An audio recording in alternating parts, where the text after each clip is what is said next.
video is about reading like a writer. It's the next steps to using mentor text for the writing process and inquiry, and the way this video fits into everything else we've done. The last video watched talked about writing process and inquiry. Up until this point, we've been reading like a reader. You've been reading other authors' texts to gather their perspective, to see what they think about your inquiry questions. And then I gave out the anchor charts for pre-writing and drafting in class, and I talked about how we're going to sort of switch gears, that you're going to go from just gathering to using what you've gathered as a writer, as pre-writing towards your finished project, your finished memoir project. So tonight's video talks about how you're going to have to change your thinking. And if you look at the anchor charts that you glued in for the writing process, you'll see that mentor texts are considered a source of information for pre-writing and for drafting. And tonight's video is going to explain that a little. My objectives for this video are to review what we've already done, to read like a reader, to discover what the text says, what the text means, and why the text matters. We've talked about analysis and interpretation. We've talked about the annotation process. We've talked about note and notice annotation signposts. And we've talked about the elements of depth and complexity to help you go below surface meaning as you read mentor texts to gather information about what other people think.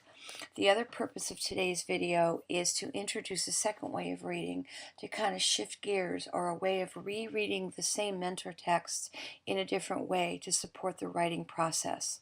How reading like a writer is different from other kinds of reading, and what this kind of reading uses to guide your thinking. Please use these objectives to help structure your notes. This is a little review of where we've been so that you have a good idea of the big picture of how everything is fitting together. Our previous videos have talked about reading like a reader, and that included reading to figure out what a text says, what a text means, and why a text matters. This also is the kind of work we've been doing together during focus lessons. The video showed you what reading like a reader looks like, marking the text for the note-notice strategies of again and again, or A/A, compare and contrast, or C/C, and the aha moment, and also annotating for the elements of depth and complexity. Reading like a reader also talks about going back for those marks and annotating, or using where you've marked those places to question, including the unanswered questions from the depth and complexity. And I've put some notes here to kind of explain what I mean by questioning, inferring, connecting, and evaluating. So you go back and you've annotated your text for these things that we've talked about. And then you go back, and one of the ways of thinking is to question what you've marked. Why is something happening, or why is it not happening? Why does a character feel or act a certain way? What do we wonder about? What are you confused by? What words are not there that are important? They're questions that help you clarify. Another kind of thinking you're doing when you go back and re-look at your marks is making inferences. And this includes values and ethics, patterns, rules, and big ideas from the elements of depth and complexity notes. So when you infer, you're figuring out what you've read that isn't actually written in the text or reading in the lines. There's always more to a story than just the words on the page. And when the author writes a story for you, they leave clues that you can use to discover important information to go below the surface. Another kind of thinking you're doing when you reread your annotation marks is making connections. And again, this is including the values and ethics icon for depth and complexity, perspective is complexity, and rules. So when you go back and you look at your mark, you think about, what connections can I make? What patterns do I see? What does this remind me of? We can't help but be reminded of our own lives as we read. We're also reminded of things that we've read in other texts and in other parts of the same text. And finally, when you go back and you look at your marks that you've annotated, you're evaluating. And this goes back to the values, ethics, perspectives, and rules and depth and complexity. So you're making judgments while you read. Is this good? If it is, what's good about it? Do I like it?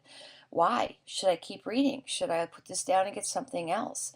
What does this mean to me? How can I use this in my own life? What are the themes, and are the themes useful to me? Readers are finicky, and the evaluations we make help you decide whether or not what we're reading is valuable and how we might use it. And that's kind of the key to everything we've been doing in class up to this point. And this is the key to what you've been gathering in your writer's notebook. So reading like a reader has been all about how we gather other authors' perspectives and ideas about a topic, how we gather information about a question we've chosen, a topic we're focusing on, or an idea we have.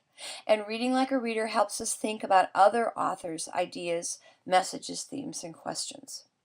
That's a brief summary of where we've been and how what's coming next fits into where we've been.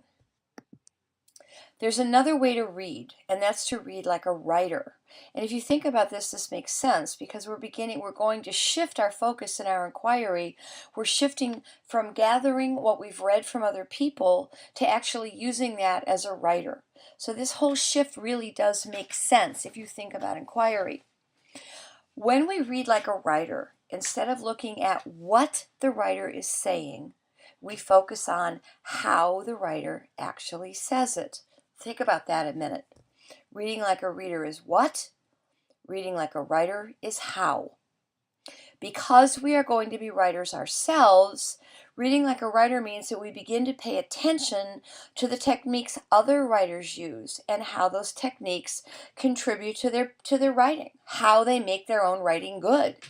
I think if you remember, I've said it over and over again in class, there really is nothing new. That good writers stand on the shoulders of other good writers, and that's the point of a mentor text. First, we start with what other writers have said, and we stand on their shoulders to look at our own thinking. How do what they say affect how I think? And now as writers, we're going to stand on their shoulders to see exactly how they do what they do so well. Another reason we read like a writer is to borrow the techniques we learn for our own writing. Basically what this means is if you admire Graham Salisbury's Ice, if you go back and reread Ice like a writer, you're going to invite him to be your teacher of writing.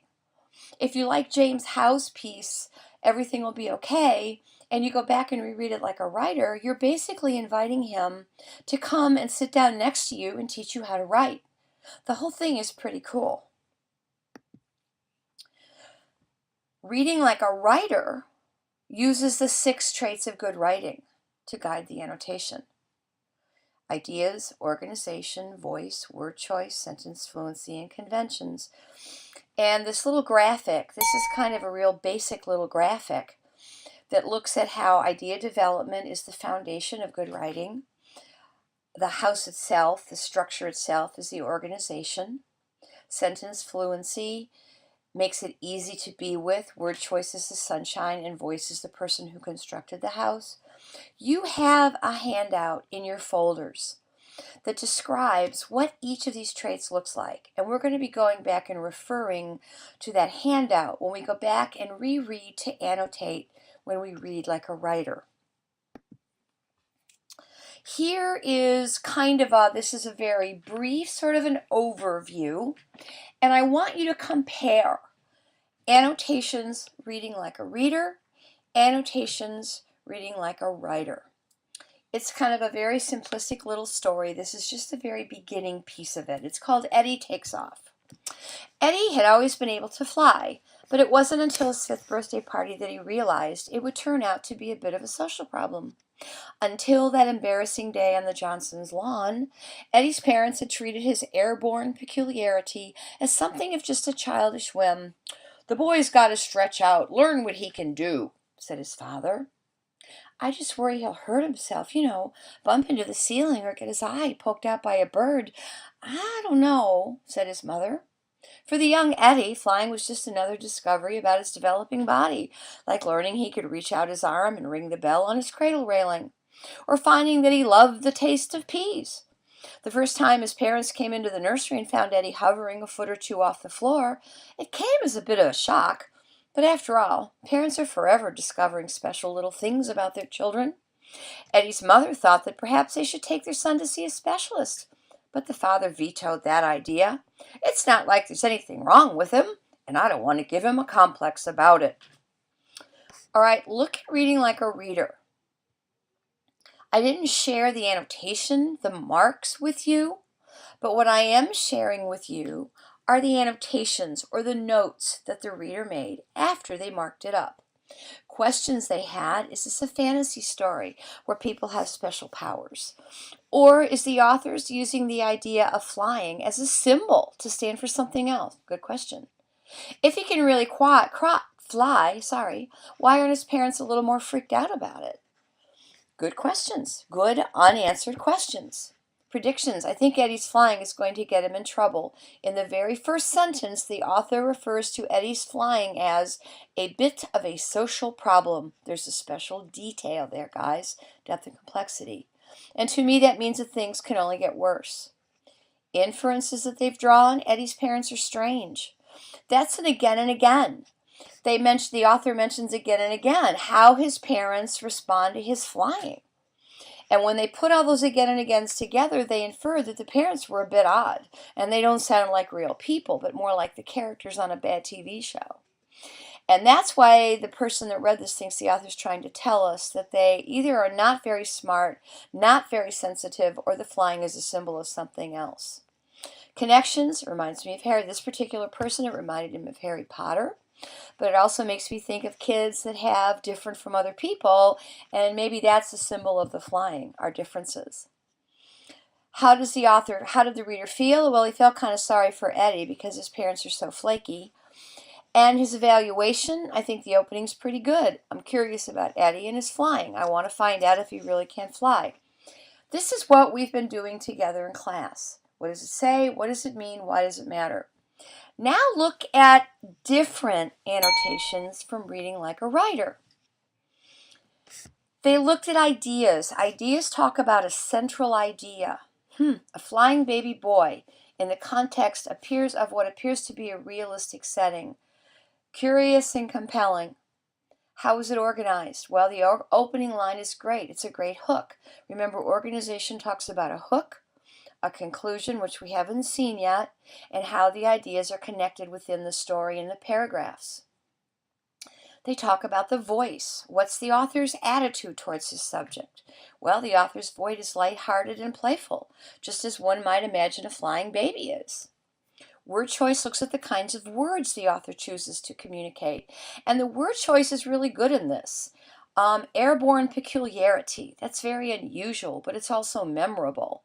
They look at sentence fluency, that there's a parallel, the quotes work out. What the father says is structured exactly like what the mother says. And then the conventions. Normally when quoting characters we have to start a new paragraph, but they didn't do that here.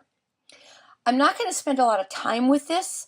I put this example in this little video to show you the difference between the kinds of thinking and the kinds of annotation.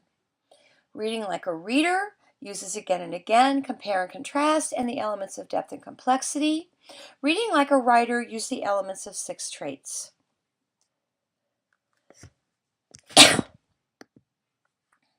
So in order to do this kind of thinking, to read like a writer, we need to review what each of the skills of the 6 traits looks like in writing.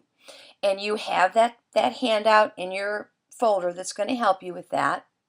We're going to begin to practice these kinds of writing skills in our writer's notebook entries as we gather ideas during pre-writing.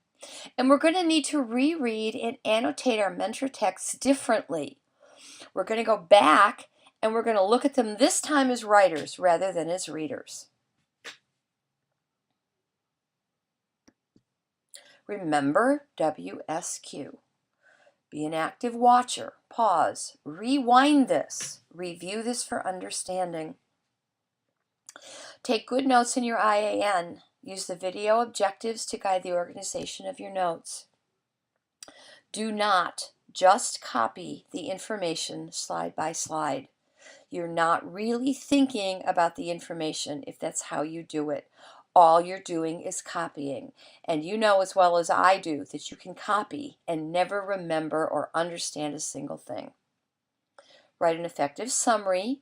Remember the GIST strategy we did in class. Can you say what was in this video in 25 words? And finally, write one good question. The purpose of your question is to help you monitor your own understanding, first of all, and secondly, it's to help you get clarification in class tomorrow if you need it. Take your time, digest this. This is a brief overview. We're going to begin this in class on Friday and Monday of next week. See you in class.